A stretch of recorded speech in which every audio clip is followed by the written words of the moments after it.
Remember that one lesson we had way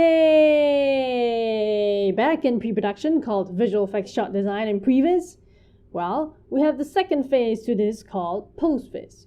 Though technically there is such a thing called TechVis somewhere in production, but that is a bit too advanced and too dependent on the production to know for right now. So we just focus on Postvis, which basically is the process of putting together and creating the preliminary visual effects of a film after the live action elements and footage have been shot.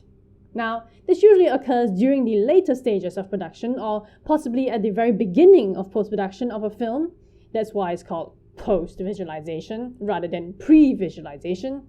It occurs post the film shoot, after the film shoot, typically acting as a transition from principal photography to the actual final visual effects itself. Now, I actually have a lot of experience doing Postvis on Hollywood blockbusters, so here are just some examples of what Postvis is, as well as the Postvis work I was actually a part of on a studio Postvis team. Alice in Wonderland 2. Here, as you can see, comparing what the Postvis looked like versus the final product, you can see what I meant by preliminary visual effects. Really, if this was a painting, it would basically be the initial brushstrokes on the canvas. Then we have War for the Planet of the Apes. Now for this particular feature, we had some rough 3D models that are roughly animated to show the animation.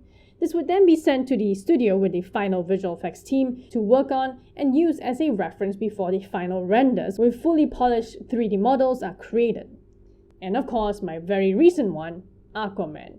Now, the scene I worked on was the underwater trench creature chase scene, where the bunch of creatures chase after Aquaman and Mera. Again, all rough visual effects as well as very rough and also very interesting keying of the footage plates, eventually leading to what you see here, to be done by a separate visual effects studio with a separate visual effects finaling team. Okay, here's the lowdown on how the post-vis process actually works. So, a rough cut of the edit is usually supplied to the visual effects post-vis studio, along with any selected cuts that have been rendered out separately, usually in a smaller format than the final output, perhaps 2K or even 1080p. After receiving these materials, the post-sup, or in this case, someone known as the post-vis supervisor, would then go through the rough cut sequence as well as shots, assigning a few or a bunch of shots to the artists on his or her team. Artists would then work through these shots in a quick, successive manner for reviews that happen throughout the day. Now, emphasizing the quick and successive because again, these visual effects are only meant to serve as a sort of a brainstorming visual effects session or draft effects. So the turnaround rates for an artist, depending on the complexity of the shot and rough visual effects, would normally be about 10 to 25 shots per day, similar to how visual effects for television is done. Once a post-vis shot has been approved by the post-vis sup, that shot goes back to the editor to be approved by the director. And once the director has approved that shot is what we call a director final, and usually grouped with a bunch of other director final shots to be distributed to the finaling visual effects studios. So, what is your involvement in the post-vis phase of visual effects post-production as a visual effects sup?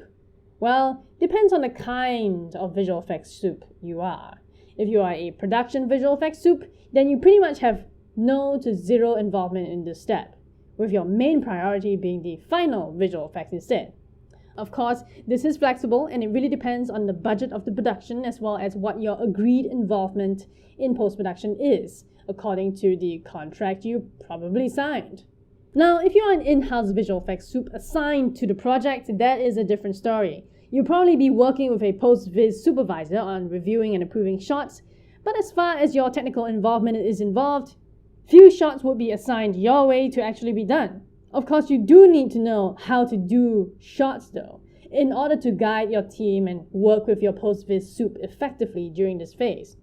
For post-vis sups, however, I do know of some post-vis sups working on their own complex shots, but as a post-vis supervisor, your job really is to help guide the artists with techniques as well as be the first reviewer of all shots coming from your team.